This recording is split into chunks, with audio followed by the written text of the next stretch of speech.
Stand clear of the closing doors, please.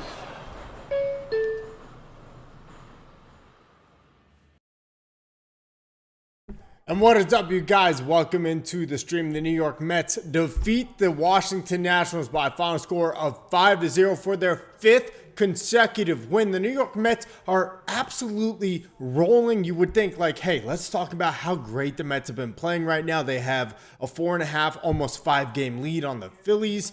And yet, that's not the main storyline. Instead, it's David Peterson going the distance, throwing a complete game shutout tonight. All full 9 innings, a shutout in the process, as the Nationals can't do anything against him. Just something you don't really see in Major League Baseball much often these days. So super fun day for the Mets. Not only are they winning, not only are they getting contributions from Juan Soto, from Pete Alonso, 2 home runs from Brandon Nimmo tonight, but they also are seeing one of their former first-round picks develop into a top-line, front-line ace of the rotation, and David Peterson. Amazing performance. Guys, what's up? I'm Tony Metro. Welcome to the stream. If you guys are new here, be sure to subscribe. Also, leave a like on this video. Really goes a long way toward helping the channel. I really appreciate that so much. It's been a little bit of a little break here. I was actually in Colorado for the previous series against the Rockies. I went to the games on Saturday and Sunday. Big wins for the Mets on both of those. That was super, super fun. Happy to be home now. Back to doing my streams here for the Mets. What a great way to get a little welcoming home here for by the Mets, as David Peterson with an unbelievable performance. He goes the distance, like I said, 9-inning complete game shutout. First complete game of David Peterson's career. He once previously had one. It was a rain-shortened complete game. Obviously, that doesn't count, but they're just so foreign. They're so few and far between nowadays with analytics and going to the bullpen and stuff like that. And for Peterson to do this was so awesome in many, many different ways. Let's go through this game. So the Mets pretty much immediately jump out to a lead in the first inning. Pete Alonso hits a ball that is in the left-handed batter's box with 2 outs in the first inning.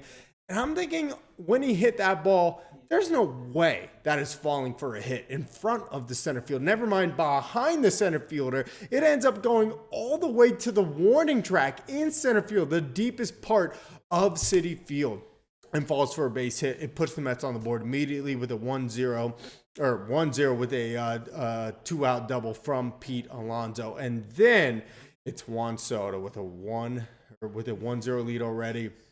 2-run shot to right field. Great catch by that young kid, by the way, in right field, just beyond the Pepsi porch in the lower section. Really great catch by that kid. So if he's watching this, hey, good on you, kid.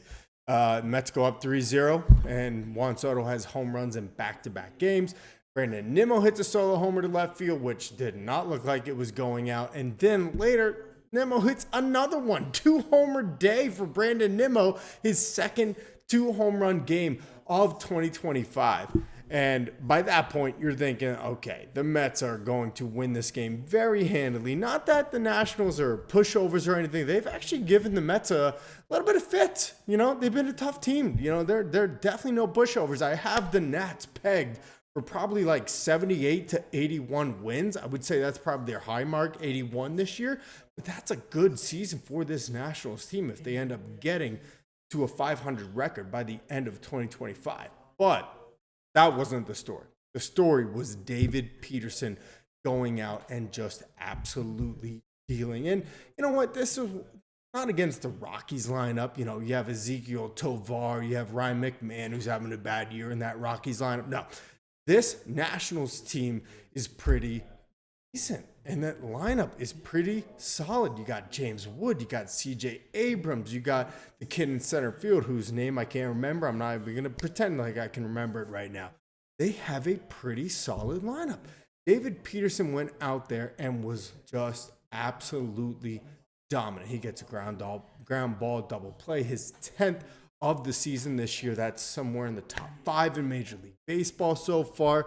And he just took the ball every inning and tossed up goose eggs. It was so much fun to watch. Not something you normally see. Like I said in the beginning of the stream, It's so few and far between. It's so rare to see a guy go the distance. And it's really interesting because the Braves starting pitcher, Spencer Swellenbach, actually threw a complete game shutout, or I don't believe it was shutout, but he threw a complete game today, whoever they were playing. So it's very rare that you see complete games in this day and age in baseball. So for David Peterson to go out and do that was just so cool. The last complete game for the Mets, it was not that long ago. It was last year, 2024.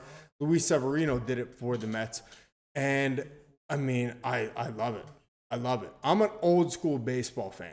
I love to see the old school stats. I love to see the pitchers go the distance or even into the 7th or the 8th inning.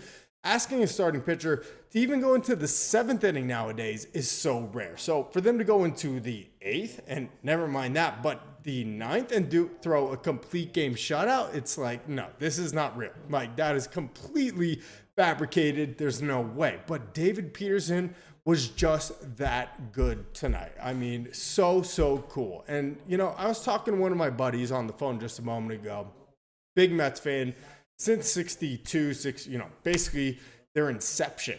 And I basically told him, and well, not told him, but we agreed, we've seen David Peterson grow up as a Mets starting pitcher. They drafted him in 2019 out of Oregon, first round pick. We were thinking college pitcher, college arm, should immediately get, pretty settled into the Mets rotation, but that's not how it went for David Peterson. It took a couple of years. 2020, obviously, very weird year with the COVID issues and all that stuff. He actually had a really solid 2020 season. Every year after that was very difficult for David Peterson. It was kind of like the same trajectory that we've been seeing for Tyler McGill, where he would spend some time in AAA and then he would go to MLB and then he would be really good in one or the other, and then we don't really know what to do with him every year opening day. But David Peterson turned it on right about this time last year. And since this time in 2024 up until right now, has completely solidified himself as a top rotation arm in all of Major League Baseball. Is he an ace? No. Let's be honest. I will be completely truthful. Is he a frontline starter? No. But is David Peterson a highly coveted arm that every team in Major League Baseball will be seeking this offseason when he's a free agent? By the way, keep that in mind. He will be a free agent at the end of this year. Yes, he is someone that gives you length for the most part. Someone that can bulldog his way through games and on his best days can pitch like an ace, and even at his worst will still probably give you 6 innings and 3 earned runs on a nightly basis. It was so much fun to watch. No walks issued tonight from Peterson in the complete game shutout. It has just been such a joy to watch from him. I am so excited about it. But guys, what's up? How's it going? Welcome to the chat. If you guys are new here, be sure to subscribe. Be sure to leave this video a like. Really appreciate it. Goes a long way toward helping out the channel. The Mets with the 5-0 shutout victory on the back of David Peterson, his first complete game in his Major League Baseball career. Also, the shutout. I mean, how could you not love it? Juan Soto goes yard back-to-back days. Brandon Nimmo with his second 2-home run game of the season here in 2025. Pete Alonso with an RBI double. The Mets are rolling right now. I mean, like, what else can you say? This has just been so cool to watch. The Mets are absolutely on fire, and fuego. You cannot stop the run. It has been just so much fun to watch. So I am absolutely stoked. If you're a Mets fan, you should be too. So be sure to leave the video a like. Be sure to subscribe so you know when I go live. We do post-game streams here every single night after the Mets games. Had a little hiatus over the weekend. Like I said in the beginning of the stream, I was in Colorado. I went to the Mets and Rockies series. I went Saturday and Sunday's game, both very convincing victories. Not that that's all that difficult to do against the Colorado Rockies, who are almost 50 games under 500. So yeah, tough breaks for them. James, what's up? Sup, Tony? We owe McNeil an apology. Yes. So I just made a video today about that, actually, James. So I said, I was wrong. I can admit it. I've never been wrong about the Mets. That was a joke. Obviously, I haven't. But Jeff McNeil, I never believed he would be Jeff McNeil from 2022 again. And to be fair, when they changed the shift rules in Major League Baseball after the lockout in 2022, it was unfair to kind of assume he would ever be that guy again. But to be really even just an adequate Major League Baseball player in a lineup every day, it seemed unreal after he basically been a 250 hitter over the last 2.5 seasons. But Jeff McNeil might be back. So I made a video about that today. OPS is like 891. I know he had a base hit today. I think he went 1 for 4. So it wasn't a great day for Jeff McNeil, but still, like, his OPS is like around 880, 885. So awesome. I will eat crow. I've always said this.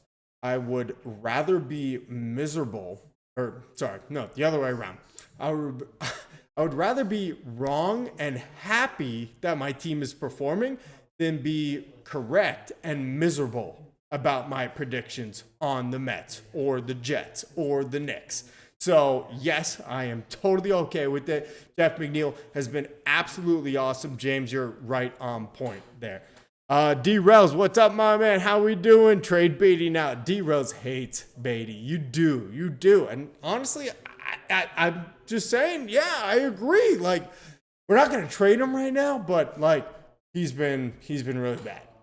He has been really, really bad. He had that little 2-week hot stretch. He has followed it up with a equally as awful 2-week down stretch.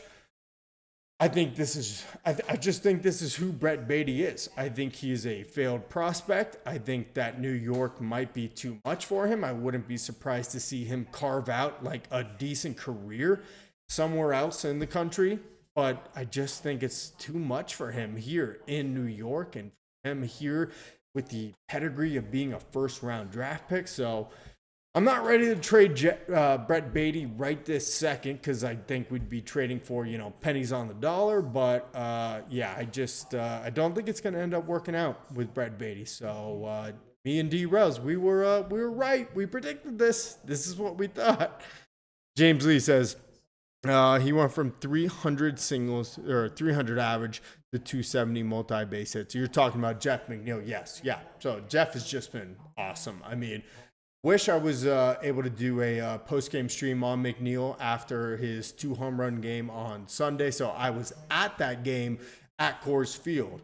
And my plan was to do some post-game streams, but it's very difficult when you're trying to get to and from the stadium and to an Airbnb and all that stuff through Uber. So I did not end up doing it. I apologize, but they were really fun games, and Jeff McNeil just absolutely lit it up. And then he follows it up with a walk-off hit yesterday. And so if you guys haven't checked it out yet, be sure to take a look at the video I just posted on my YouTube, on my TikTok, which is also listed here in the description of my bio, about Jeff McNeil just absolutely lighting it up. And he is most surely a part of this team, as the Mets are now 44-24, 20 games over 500, the best record in the National League. The Cubs are 41-27. The Dodgers are 41-28. The Mets are far and away the best team in the National League so far. The Phillies hanging in there at the 5th best record, 39-29, and we know that they have been struggling, which we're not going to make any apologies for. But how about this? Kind of a surprise. The San Francisco Giants are 39-28. They are 11 games over 500. So if you watched any of the videos on my channel, I made something about, who will compete in the National League, who will not. It was all really centered around the Mets, but also focusing on like who's going to be the most difficult triumph for the Mets to have to overcome if they want to go to the World Series. Obviously, the Dodgers, number one on that list. The Cubs were a big proponent on that, but I made fun of the Giants. I said, no, the Giants are not going to be good this year, but Buster Posey, and I think his second or maybe his third year as general manager for the Giants, has all of a sudden put something together. And one of the biggest parts of that team, our old buddy, Wilmer Flores. Flores was so good for this team so far, was actually leading the National League in RBI for the first month and a half of the season. So You know what?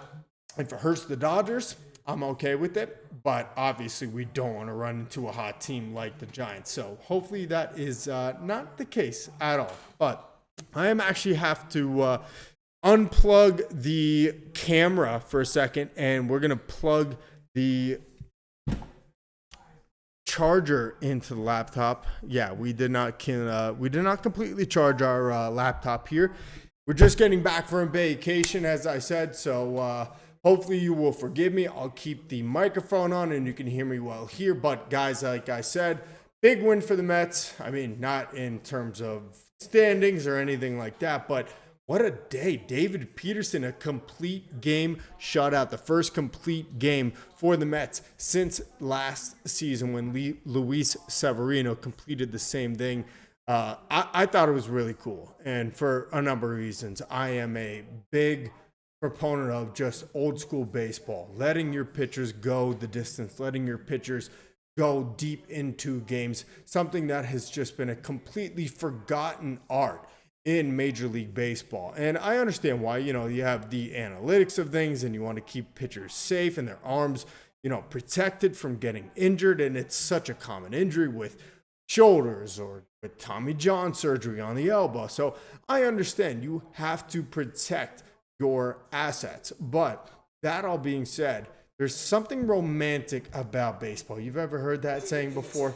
I'm sure you have.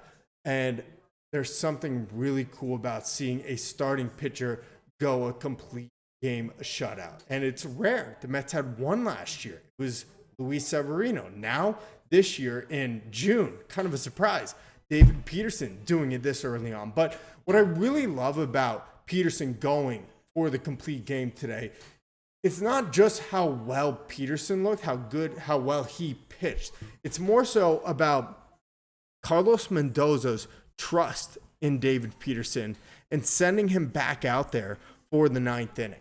So let me explain if I can. That's something that you don't see very often. The Mets have been rolling. The Mets have a 4-game winning streak coming into tonight. They swept the Rockies over 3. They're coming off split with the Dodgers in LA, winning the season series with them. There was really no reason we need to jumpstart the momentum with this club and have David Peterson go out there and put the team on his back. But I love that Carlos Mendoza had him go back out there, not only for the 8th inning, which I was kind of surprised about, but also for the 9th inning to get the complete game, because it's so rare. But I think this is one of those team building kind of things that happens over a 162 game season. It's so rare now. And it's one of those things where this guy put it all out on the line for the rest of us. So if you're in that bullpen and you've been taxed as much as the Mets bullpen has to this point in the season, and you're watching David Peterson go out there and put his very best on the line through 9, I mean, this is one of those things that I believe brings a team together, brings a club together. So more than just that, the Mets won 5-0. The Mets won their 4th straight game. The Mets are 20 games over 500 and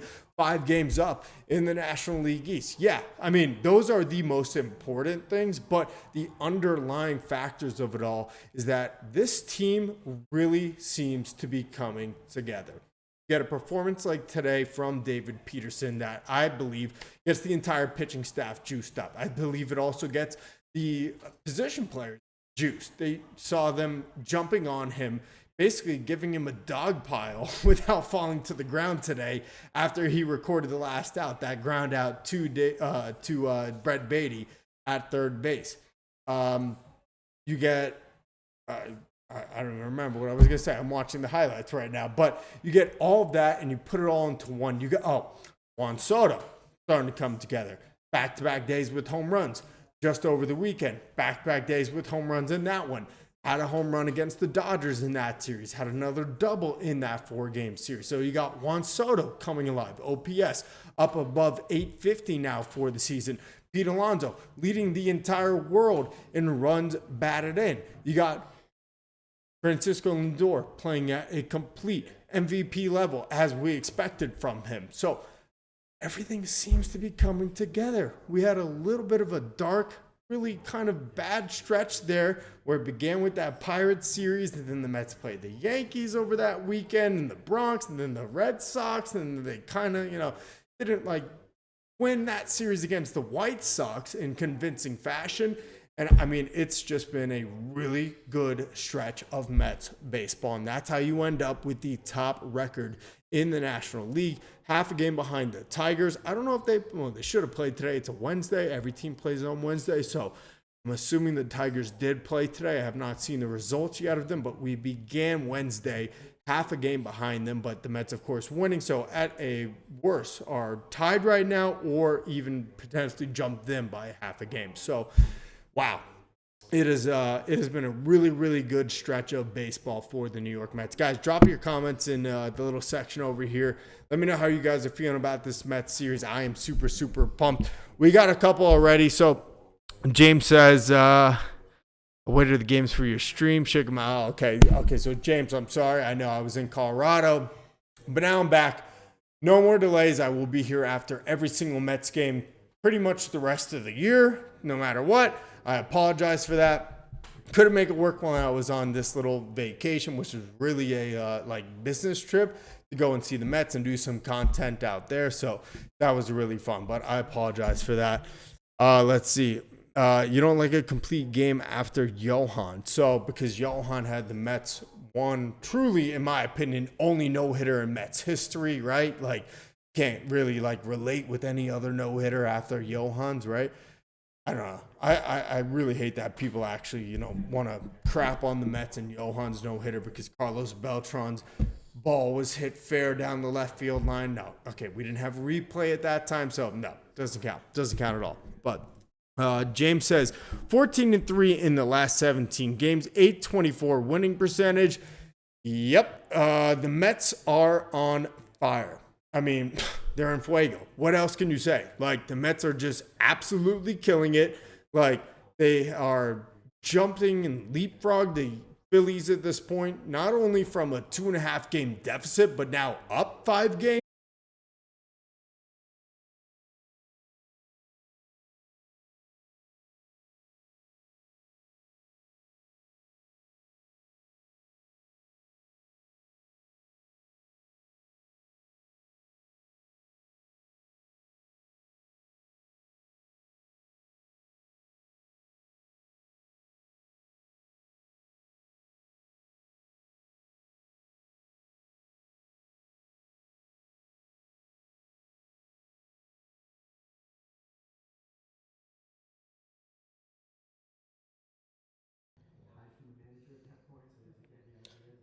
Hello. Okay.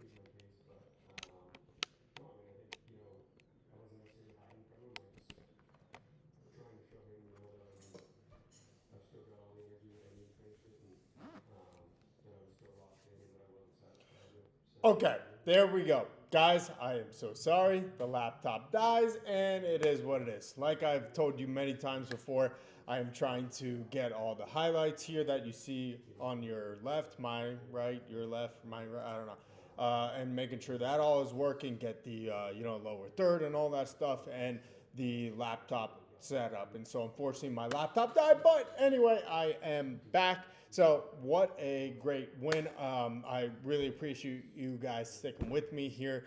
Let me go back to the chat really quick, and then we can continue on. But James said 14-3 in the Mets' last 17 games and .824 winning percentage. So without looking at the schedule, I have to guess that is probably pretty much before the Mets-Yankees series, the Subway series, right? That has to be it, because that was 4 weekends ago, this upcoming weekend. So, yeah, that's my guess. Correct me if I'm wrong on that one, James, but it kind of felt like that was like the low point of the season for the Mets. And really, to be fair, it's not because the Mets played super poorly. Obviously, hitting and runners in scoring position was bad. Still, the Mets don't get swept. I mean, the Mets have not been swept this year, which is pretty crazy. But I would say that it was probably the low point of the season for the Mets here so far in 2025 because of the little stretch that they were going through. But they still managed to go 4-5 in a 9-game little streak with the Yankees, the Red Sox, and with the Dodgers, and they won 2 out of 3 against the Dodgers. So, correct me if I'm wrong on that one, James, but I believe that is when that little streak began right there of being 17-3 or 14-3 over their last 17 games. So, I mean, 20 games over 500 speaks for itself. The only thing, and you guys let me know, tell me how you feel in the chat. I get a little nervous because the Mets, as a franchise, since their inception in 1962, have always been one of those franchises, one of those organizations that they win by miracle. And you obviously had the 69 Miracle Mets. You had 73, you got to believe, with Tug McGraw. You had 86, who were absolutely dominant, 108 wins, but still a miracle to win that World Series against the Red Sox.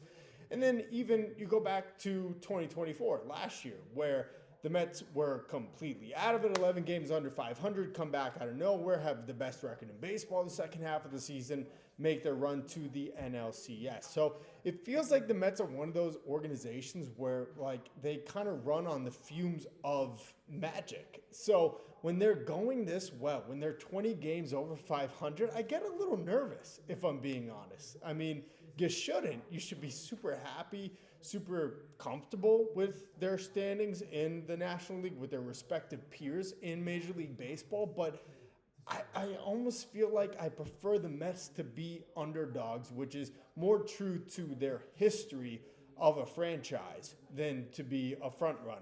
And I don't know how. It reminds me a lot, and I don't want to say it, but I'm going to say it.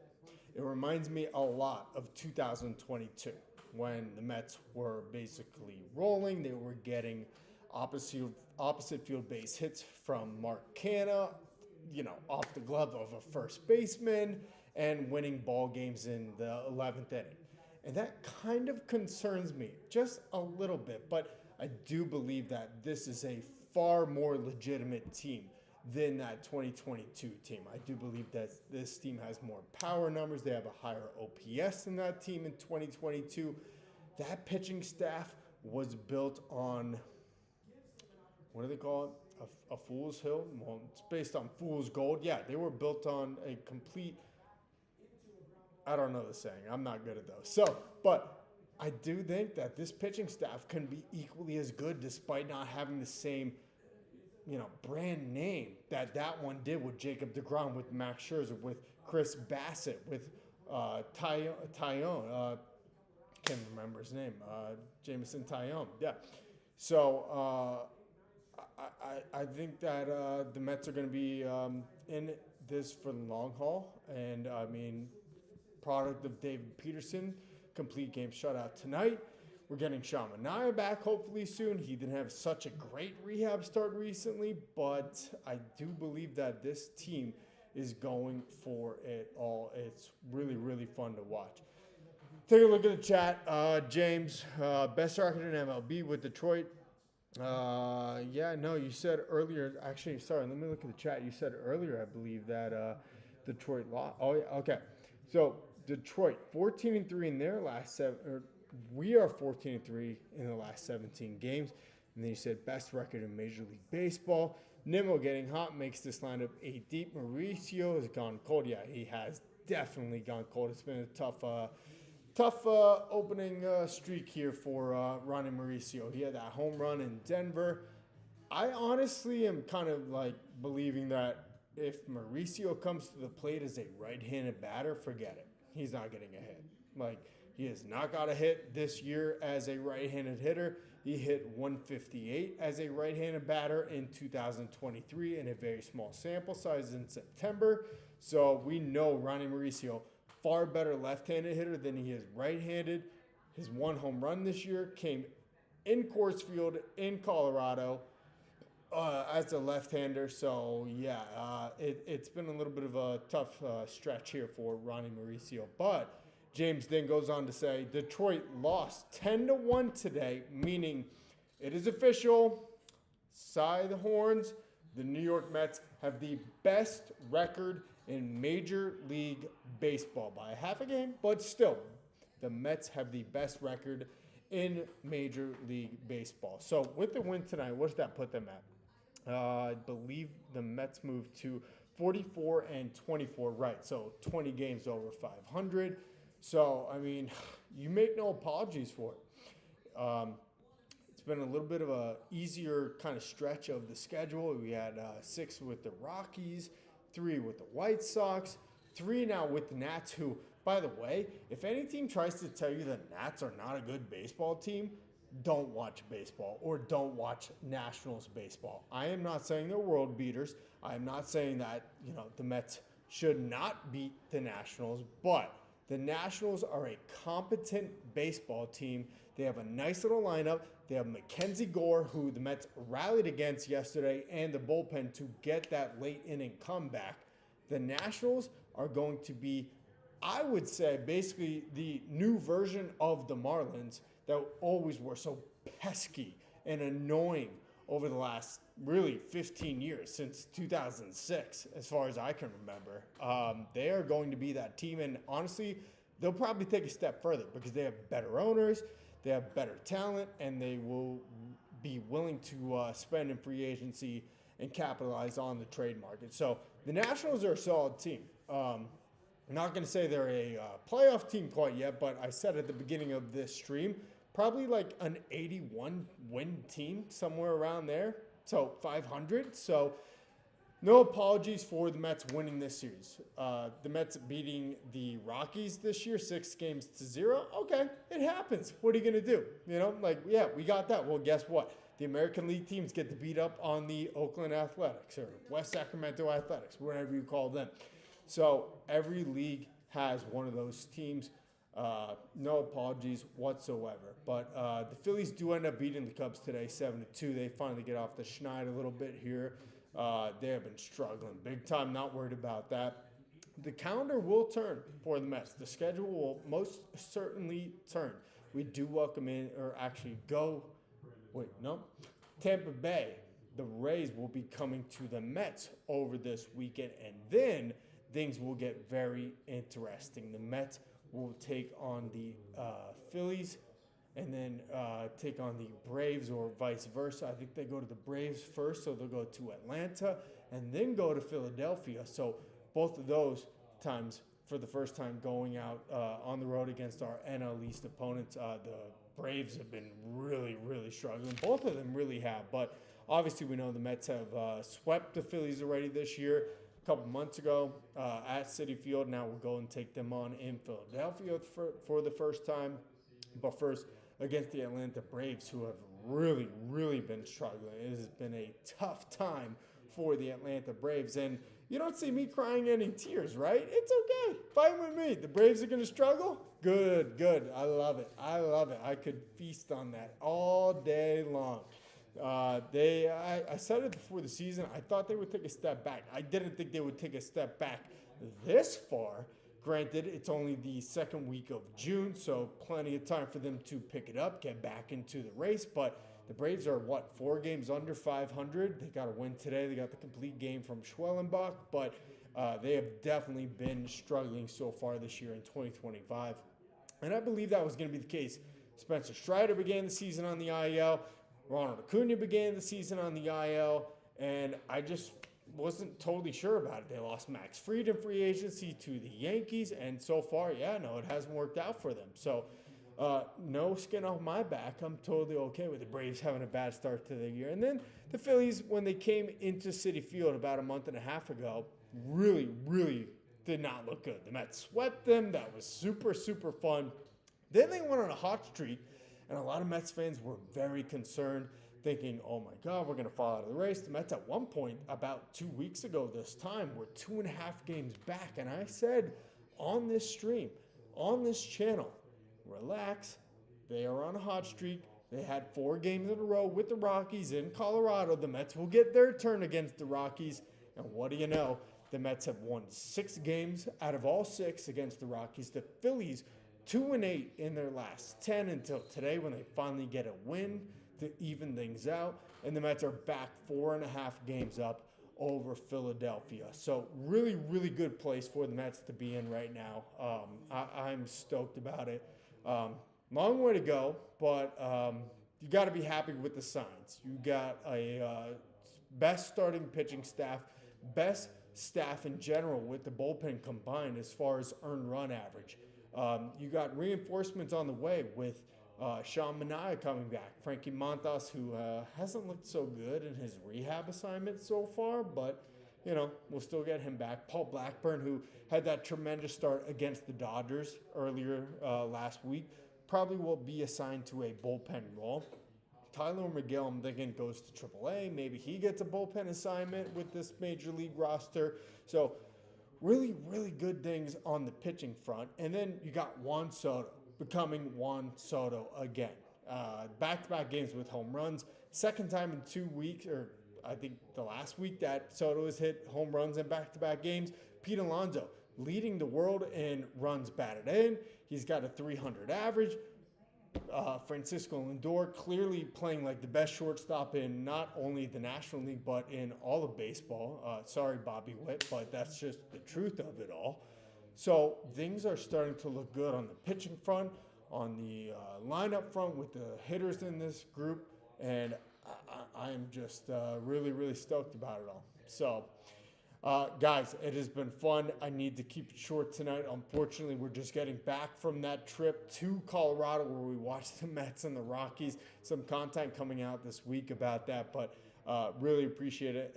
If you are new to the channel, be sure to subscribe. Be sure to leave this video a like. Really goes a long way toward helping out Tony Metro, and also turn channel notifications on if you don't know when I'm going live or when I post any of my other daily Mets content here on YouTube. You can also check out all the other platforms I post on: TikTok, Instagram, and Twitter. Links to all of those are in the description below. But an amazing night for the Mets and the amazing Mets. David Peterson complete game shutout as the Mets win 5-0, their fifth consecutive victory as they shut out the Nats in this one. Compliments of Peterson. 2 home runs from Brandon Nimmo and another from Juan Soto. So we will have another post-game stream tomorrow night after the Mets hopefully complete the sweep against the Nationals. Kodai Senga on the mound. So, I mean, great sign about that, right? But be sure to keep it tuned here live to Tony Metro tomorrow night. And hopefully, like I said, another sweep for the Metros. So, thank you so much, guys. That's going to do it for right now. I'm Tony Metro. Until next time, keep it true to the orange and blue.